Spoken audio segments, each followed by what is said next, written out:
Part 3 की शुरुआत में दिखाया जाता है टोनी ने एक प्रेस कॉन्फ्रेंस रखी थी जिसमें सभी रिपोर्टर्स उसका इंटरव्यू ले रहे थे और उससे पूछते हैं आप तो एक रेशियल और होलसेल बिजनेसमैन लीडर हैं, तो अचानक आप इस रेसिंग मार्केटिंग में क्यों उतरना चाहते हैं और इतना इन्वेस्ट क्यों कर रहे हैं? क्या आपने कोई सरप्राइज छुपा कर रखा है? इस पर टोनी कहता है ऐसी कोई बात नहीं है, मैं बस रेसिंग इंडस्ट्री में इंटरेस्टेड हूँ और मुझे लगता है कि ये बिजनेस के लिए एक न्यू अपॉर्चुनिटी है, सो मैं इसमें इन्वेस्ट करना चाहता हूँ जिससे मैं बिजनेस की दुनिया में एक कदम और आगे बढ़ जाऊंगा। तो वो रिपोर्टर कहता है लेकिन सोशल मीडिया पर तो कुछ और ही ट्रेंड कर रहा है कि यूएसए कॉर्पोरेशन के बाद बहुत सारा लॉन्ड्रेड बनी है क्योंकि इसने कभी भी इससे पहले रेसिंग में इन्वेस्ट नहीं किया है। ये सुनकर टोनी के फेस से स्माइल गायब हो जाती है और वो उस रिपोर्टर की तरफ घूर कर देखने लग जाता है, पर कुछ देर बाद ही वो स्माइल करता है और कहता है मुझे शुरू से ही रेसिंग में इंटरेस्ट था और मैं इसमें इन्वेस्ट करना चाहता था। ये इन्वेस्टमेंट थाई रेसर्स के आगे बढ़ने के लिए एक अच्छी अपॉर्चुनिटी है और हमारे जैसे ब्रेव पर्सन के इन्वेस्ट करने पर यहाँ से बहुत सारे अच्छे रेसर्स उभर कर आ सकते हैं। फिर वो रिपोर्टर कहता है आपने कहा आपने इसमें बहुत सारा पैसा इन्वेस्ट किया है,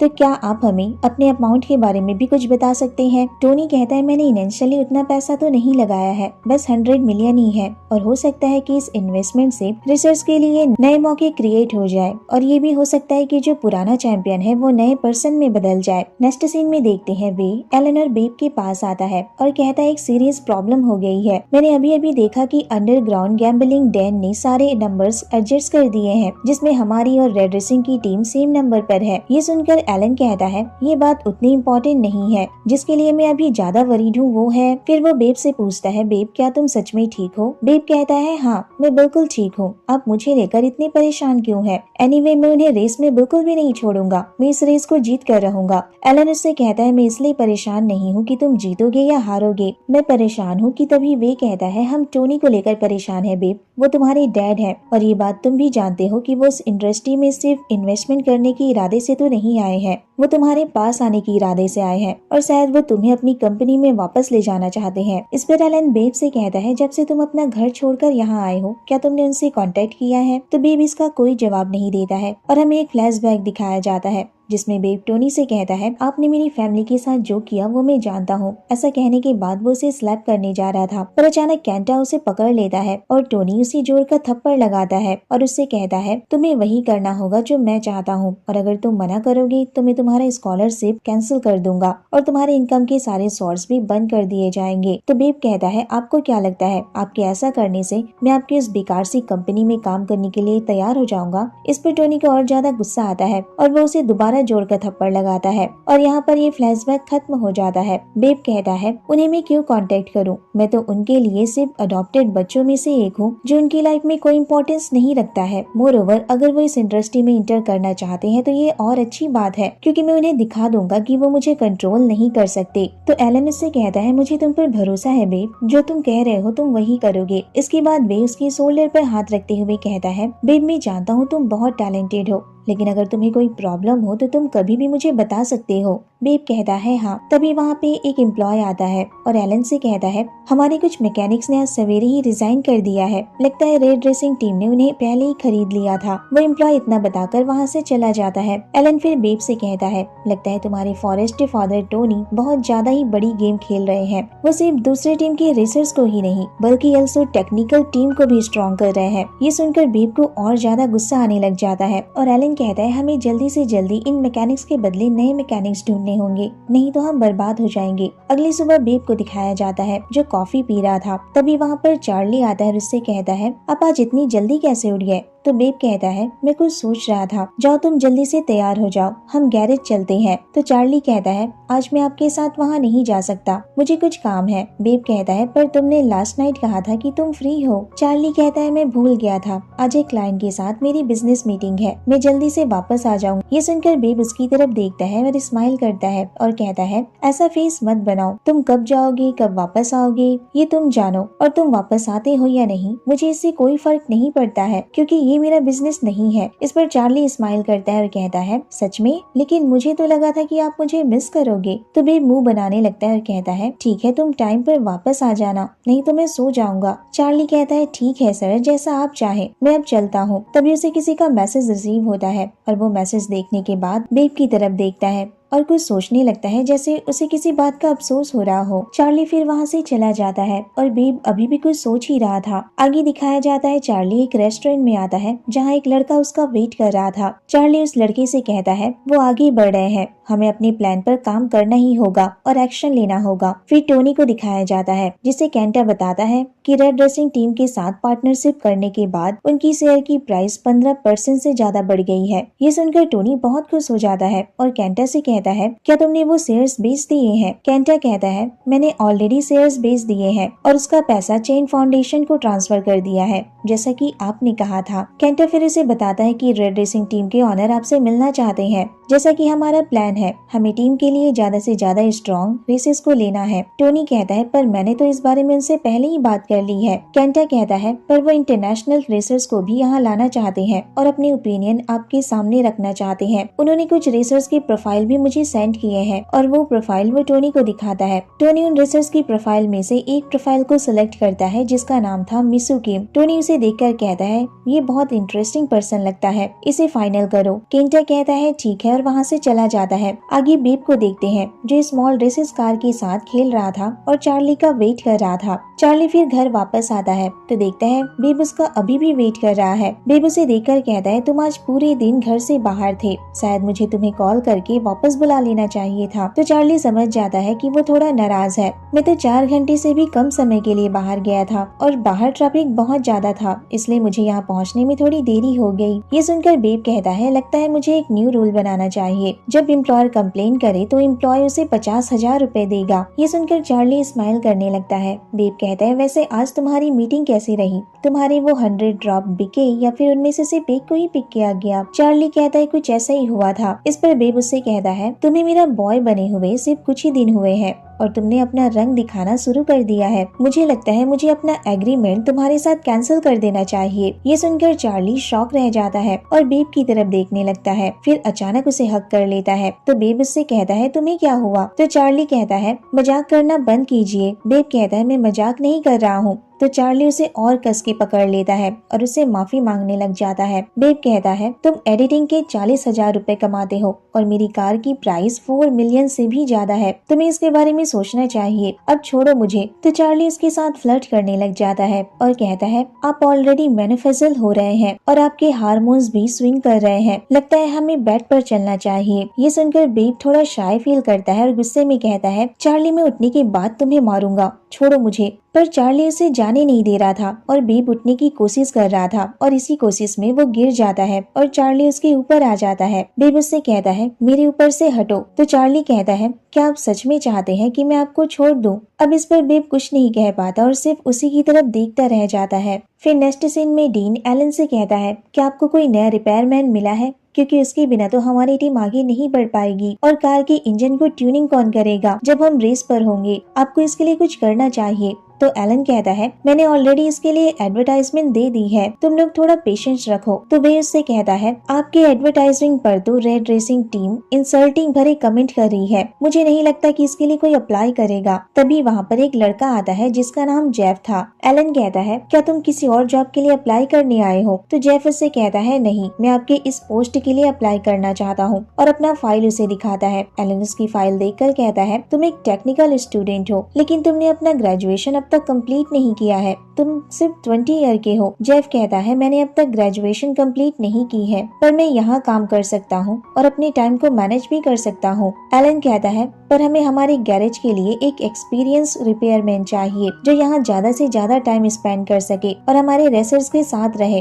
और अगर तुम अभी भी स्टडी कर रहे हो तो ये जॉब तुम्हारे लिए नहीं है। तो जेफ उससे कहता है अगर आपको मुझ पर भरोसा नहीं है तो मैं आपका ट्रेनी बन सकता हूँ, वो भी फ्री में। ये सुनकर नॉर्थ एलन से कहता है आपको इसे रख लेना चाहिए, वैसे भी ये फ्री में काम करने को तैयार है। जेफ कहता है मैं अभी आपको कार की ट्यूनिंग करके दिखाता हूँ, अगर ट्यूनिंग से इसकी हॉर्स पावर बढ़ती है तो आप मुझे जॉब पर रखेंगे। फिर अगले सीन में दिखाया जाता है जेफ कार के इंजन की ट्यूनिंग कर रहा था, जिसे देखकर सभी हैरान थे। एलन फिर वे से पूछता है क्या इंजन की ट्यूनिंग बहुत अच्छी तरह से हो गई है? तो वे उसे बताता है हाँ, कार अब बहुत ज्यादा फास्ट चलने लगी है और इसका हॉर्स पावर भी बहुत ज्यादा इंक्रीज हो चुका है। तभी नॉर्थ कहता है ये लड़का तो हमारे पुराने रिपेयरमैन से भी ज्यादा अच्छा है, इसने तो रिकॉर्ड बना दिया, जो अब तक हमारे किसी भी रिपेयरमैन ने नहीं किया था ये इसने कर दिखाया। फिर एलन जेफ से कहता है तुम बहुत टैलेंटेड हो बॉय। तो जेफ कहता है मेरा नाम जेफ है, बॉय नहीं। इतना कहने के बाद वो वहाँ से जा रहा था कि तभी उसे एलन रोक लेता है और अपना नाम उसे बताता है और कहता है मैं इस गैरेज का ऑनर हूँ, और हैंडशेक करने के लिए अपना हाथ आगे बढ़ाता है। तो जेफ कहता है सॉरी, मुझे जर्म से डर लगता है, इसलिए मुझे हैंडशेक करना पसंद नहीं है। ये सुनकर एलन को शॉक लगता है और दूसरे मेंबर्स हंसने लग जाते हैं। जेफ कहता है क्या आप चाहते हैं कि मैं आज से ही काम शुरू कर दूं?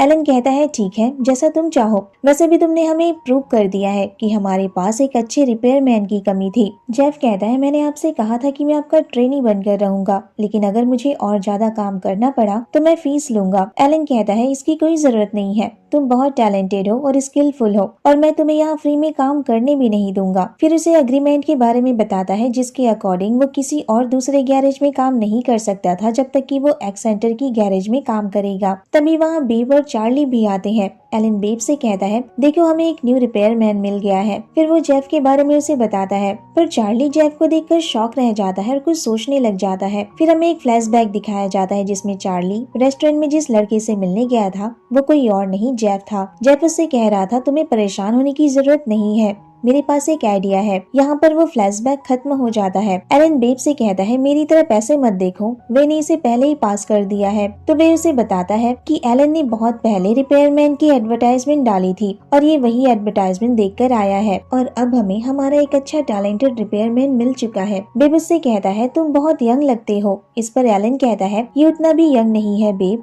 ये चार्ली के सेम एज का ही है, और जानते हो जब तुम मेरी ट्रेनी बने थे तब तुम इससे भी ज्यादा यंग थे। बेब कहता है अगर आप लोगों को ठीक लगता है तो मेरे लिए भी ठीक है, वैसे ये लड़का क्यूट है। चार्ली अभी भी जेफ की तरफ ही देख रहा था जैसे वो उससे कुछ पूछना चाहता था, और दूसरी तरफ वे उन दोनों को देखे जा रहा था। एलन फिर बेब से कहता है ये तो अच्छी बात है कि तुम इसके साथ जान पहचान कर रहे हो, पर इसके साथ वैसा मत करना क्योंकि हमें लंबे समय तक काम करना है। ये सुनकर सभी हंसने लग जाते हैं। एलन फिर जेफ को गैरेज दिखाता है और कहता है अगर तुम्हें कुछ भी पूछना हो ना तो तुम मुझसे पूछ सकते हो, यहाँ पर हम सभी फैमिली की तरह रहते हैं, और अगर तुम चाहते हो तो मैं सबसे तुम्हारा इंट्रोडक्शन भी करा सकता हूँ। पर जेफ कोई जवाब नहीं दे रहा था। तो एलन उससे कहता है क्या तुम एक क्वाइट पर्सन हो? इस पर जेफ कहता है हाँ, मुझे अकेले रहना बहुत पसंद है, इससे मैं अपने काम में कॉन्सेंट्रेट कर पाता हूँ। एलन कहता है अच्छी बात है। दूसरी तरफ नॉर्थ उन दोनों को देखकर वे से कहता है एलन अपनी तरफ से बहुत कोशिश कर रहा है, लेकिन इस लड़के ने अपने सामने एक बड़ी सी आइस की वॉल बनाकर रखी हुई है। वे कहता है लास्ट टाइम मैंने एलन को ऐसे तब देखा था जब बेब यहाँ आया था। उस वक्त मैं नहीं जानता था कि हमारे पास उसके जैसा कोई दूसरा लड़का भी आ सकता है, लेकिन लगता है आगे बहुत मजा आने वाला है। इस पर सोनिक कहता है ये तो बहुत अच्छी बात है ना कि इस टफ टाइम में भी हमारे पास कुछ एक्साइटिंग देखने को है, अदरवाइज हम बहुत स्ट्रेसफुल थे। यूएसए सच में एक बड़ी कंपनी है और हमें सच में उससे संभल कर रहना होगा। फिर नेक्स्ट सीन में एलन सभी को इस सीजन के रेसिंग शेड्यूल के बारे में समझा रहा था, पर बेब का सारा ध्यान चार्ली पर था जो जेफ से बात कर रहा था। वो उन दोनों की तरफ ही देखे जा रहा था। एलन कहता है ये शेड्यूल मैं तुम सभी को सेंड कर दूंगा, लेकिन इस बार हमें स्ट्रेटेजी और प्लान पर ज्यादा फोकस करना होगा। तभी नॉर्थ बेब को नोटिस करता है कि वो चार्ली की तरफ ही देख रहा है और उससे कहता है क्या तुम जेलस फील कर रहे हो क्योंकि तुम कब से उन दोनों की तरफ ही घूरे जा रहे हो? बेब कहता है तुम क्या बात कर रहे हो, मैं जेलस नहीं हूँ। नॉर्थ कहता है अच्छा तो तुम मुझ पर इतना अपसेट क्यों हो रहे हो? ये तो अच्छी बात है कि एलन का बॉय तुम्हारे चार्ली के साथ इतनी बातें कर रहा है, क्योंकि जब एलन ने उससे बात करने की कोशिश की थी तो वो बिल्कुल भी बात नहीं कर रहा था। चार्ली में कुछ तो चार्म है इसलिए वो तुम्हें पा सका। ये सुनकर बेब को और ज्यादा गुस्सा आता है और वो गुस्से में उसे मारने के लिए खड़ा हो जाता है। तो एलन उससे कहता है तुम्हें इतना गुस्सा करने की जरूरत नहीं है और नॉर्थ को डांटने लग जाता है। तभी बेब उससे कहता है बेब तो शांत रहता है, तुम उसे टीज क्यों कर रहे हो? फिर बेब से कहता है और आज तुम्हें क्या हो गया है, तुम तो कभी ऐसे गुस्सा नहीं करते, नॉर्थ तो हमेशा तुम्हें ही टीज करते रहता है, तो आज इतने गुस्से में क्यों हो? बेब कहता है मैं गुस्से में नहीं हूँ, मैं बस कुछ बातों को लेकर फ्रस्ट्रेटेड हूँ। वे कहता है अगर तुम फ्रस्ट्रेटेड हो तो हम ड्राइविंग पर चल सकते हैं, या फिर तुम चार्ली से बोर हो चुके हो। अगर तुम बोर हो गए हो तो मैं तुम्हें न्यू बॉय दिला सकता हूँ। बेब कहता है मैं ठीक हूँ, मैं खुद को फ्रस्ट्रेशन से निकालना जानता हूँ। फिर दूसरी तरफ चार्ली को देखते हैं जो जेफ से कह रहा था तुम यहाँ क्या कर रहे हो? जेफ कहता है मैं यहाँ रिपेयरमैन के लिए अप्लाई करने आया हूँ। चार्ली कहता है तो ये तुम्हारा प्लान था, इसका मतलब तुम यहाँ आकर काम करना चाहते थे। जेफ कहता है हाँ, मैंने सोचा हमारे प्लान के लिए ये सबसे अच्छा तरीका है। चार्ली कहता है तो तुमने मुझे पहले क्यों नहीं बताया। जेफ कहता है अगर मैं तुम्हें बता देता तो क्या तुम मुझे यहाँ आने देते, तुम मुझे मना करते, इसलिए मैंने तुम्हें ना बताना ही बेटर समझा और अब मैं यहाँ आ चुका हूँ तो मैं तुम्हारे प्लान को और अच्छी तरह से फॉलो कर सकता हूँ। क्या तुम्हारे पास इससे कोई बेटर आइडिया है तो मुझे बताओ। चार्ली कहता है पर मैं तुम्हें इसमें इन्वॉल्व नहीं करना चाहता। जेफ कहता है भूलो मत, तुम्हारी प्रॉब्लम मेरी प्रॉब्लम भी है। नेक्स्ट सीन में बेब को देखते हैं जो कहीं जा रहा था। तभी चार्ली उसे आवाज देता है पर वो उसे इग्नोर करके आगे बढ़ जाता है। चार्ली उसके पीछे जाने लगता है और कहता है क्या हुआ, क्या आपको किसी ने गुस्सा दिला दिया है। तो बेब इस पर कहता है मुझे कोई गुस्सा दिलाने की हिम्मत भी कैसे कर सकता है। फिर इससे पूछता है क्या तुम उस रिपेयरमैन को पहले से जानते हो। चार्ली कहता है आप जेफ की बात कर रहे हैं। बेब कहता है हाँ, मैंने देखा तुम उसके साथ बहुत बातें कर रहे थे, लगता है तुम्हारे पास उससे बातें करने के लिए बहुत सारी चीजें थी। ये सुन चार्ली कहता है लगता है आप जेलस फील कर रहे हैं। तो बेब कहता है हाँ, मैं तुमसे जेलस हूँ, तुम और नॉट, तुम दोनों ही पागल हो। आखिर तुम दोनों को हो क्या गया है, तुम ऐसा क्यों कह रहे हो। हम दोनों के बीच किसी तरह का कोई रिलेशनशिप नहीं है तो मैं उससे क्यों जेलस फील करूंगा। चार्ली कहता है ओ सच में, पर आपको देखकर तो लग रहा है कि आप सच में जेलस हो। इस पर बेब कहता है मैं बस गुस्सा हूँ, मुझे इस तरह अनफेवरेबल चीजें करना पसंद नहीं है और तुमने मेरे साथ एक डील की है और मैं तुम्हारी तरह किसी और के साथ ओवरलैप नहीं करना चाहता। चार्ली कहता है तो मैं किसके साथ ऐसा कर रहा हूँ, मैंने भी सिर्फ आपके साथ ही डील किया है तो आपसे झूठ क्यों कहूंगा। इस पर बेब गुस्से में उससे पूछता है तो फिर बताओ तुम मुझसे क्या बातें कर रहे थे। चार्ली कहता है कुछ भी नहीं, ये बस नॉर्मल सेम एज वाली बातें थी और वो मेरे साथ बात करने में बहुत कंफर्टेबल फील कर रहा था। लेकिन आप इस बारे में एलन को मत बताना, उन्हें बुरा लगेगा। पर अगर आपको मेरा उससे बात करना पसंद नहीं है तो मैं आपसे उससे बात नहीं करूंगा। बेब फिर अपना बैग उसकी तरफ फेंकता है और कहता है बेटर होगा कि तुम ऐसा ही करो और दोनों वहाँ से चले जाते हैं और आगे देखते हैं कि दोनों एक जिम में आते हैं। बेब उससे कहता है अब ऐसा एक्सप्रेशन बनाना बंद करो चार्ली कि तुम एक पपी हो, क्या तुम इससे पहले कभी जिम नहीं गए हो। चार्ली कहता है मैं गया हूँ पर मैंने नहीं सोचा था कि आप जैसे रेसर भी जिम में आते होंगे। इस पर बेब उससे कहता है एक रेसर होने का मतलब ये नहीं होता कि तुम सिर्फ ड्राइविंग पर ही प्रैक्टिस करते रहोगे, तुम्हें ड्राइविंग के साथ साथ तुम्हारी फिजिकल फिटनेस को भी स्ट्रॉन्ग रखना चाहिए जिससे तुम कार की वेट को अच्छी तरह से कंट्रोल कर सको और इसके साथ साथ तुम्हें ईयर्स, आईज, नोज के लिए रिफ्लेक्सेस की प्रैक्टिस भी करनी होगी ताकि हर चीज परफेक्ट हो। तुम मेरी बातें समझ तो रहे हो ना। चार्ली कहता है हाँ। फिर उसे बताता है आज मेरा ट्रेनर नहीं आया है तो आज तुम्हें मेरा स्पेयरिंग पार्टनर बनना होगा, लेकिन मुझसे ज्यादा एक्सरसाइज मत करवाना क्योंकि मुझे अपनी बॉडी को प्रोटेक्ट करना है। तभी बेब देखता है कि वहाँ वो इंटरनेशनल रेसर भी था जिसे टोनी ने सिलेक्ट किया था, वो वहाँ किसी के साथ फाइट कर रहा था। अचानक तभी विनर बेब से कहता है तो तुम भी यहाँ आए हो, ये हमारी टीम का न्यू रेसर है और सीधे कोरिया से यहाँ आया है, क्या तुम इसके साथ फाइट करना चाहते हो। इस पर बेब कोई जवाब नहीं देता तो विनर कहता है लगता है तुम इससे डर गए। ये सुन बेब स्माइल करता है और कहता है लास्ट टाइम मैंने तुम्हें बीट किया था, क्या वो तुम्हारे लिए काफी नहीं था। विनर कहता है तो क्या तुम दोबारा फाइट नहीं करना चाहते हो, अगर तुमने किम को हरा दिया तो मैं तुम्हें डबल पे करूंगा, लेकिन अगर तुम हार गए तो मैं तुम्हारी कार ले लूंगा। ये सुन चार्ली कहता है तो फिर बेब के बदले मैं फाइट करूंगा। बेब उसे मना कर रहा था कि तभी विनर कहता है ठीक है, लेकिन क्या तुम्हारा ये बॉय तुम्हारी तरह ही वर्थ इट है, क्या ये तुम्हारी तरह लड़ पाएगा, क्योंकि मैं तुम्हें बाद में बिल्कुल भी डिस्काउंट नहीं दूंगा। बेब चार्ली से कहता है तुम ऐसा क्यों कर रहे हो, मेरे बदले क्यों फाइट करना चाहते हो। इस पर चार्ली कहता है आपने अभी तो कहा था कि आप अपनी बॉडी को प्रोटेक्ट करना चाहते हैं और आपकी बॉडी रेसिंग के लिए है, इस तरह की फाइट के लिए नहीं। बेब कहता है ठीक है, लेकिन अगर तुम मुझसे हार गए ना तो मैं तुम्हें मारूंगा। चार्ली कहता है मैं नहीं हारने वाला क्योंकि मैं बेब का बॉय हूँ। ये सुनकर बेब स्माइल करने लगता है और अब फाइट शुरू होती है। बेब चार्ली को चीयर कर रहा था और थोड़ी ही देर में चार्ली किम को हरा देता है। ये देखकर बेब को बहुत खुशी होती है।